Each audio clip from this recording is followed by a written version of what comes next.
Le deuxième grand titre de l'actualité, les mauvais chiffres du chômage pour le 4e mois consécutif. Forcément une déception.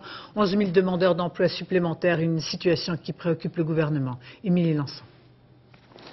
Elisabeth Guigou se savait attendue à Nantes ce matin.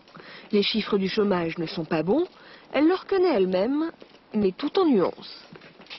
C'est la 4e hausse, donc ça c'est pas une bonne nouvelle. En même temps, la hausse du mois d'août a été 4 fois moins importante que celle du mois de juillet. Après avoir baissé de manière continue depuis plusieurs mois, le nombre de demandeurs d'emploi augmente à nouveau, plus 0,5% en août. 2 127 800 chômeurs en tout. Une remontée du chômage dont le gouvernement ne s'estime pas responsable et qu'il entend bien endiguer.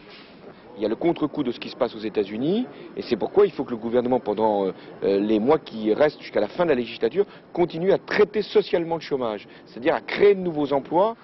Mais pour l'opposition, si le nombre de chômeurs continuait à augmenter en septembre, ce ne serait pas à cause des attentats de New York. Pour Alain Madelin, par exemple, c'est tout simplement parce que le gouvernement s'y prend mal. On se trompe de diagnostic, on se trompe aussi de remède, parce que, à l'évidence, ce n'est pas en multipliant le nombre de fonctionnaires ou en imposant les 35 heures aux petites entreprises, aux commerçants, aux artisans, qui sont le vrai moteur de la création d'emplois dans un pays comme la France, que l'on va retrouver la croissance et l'emploi.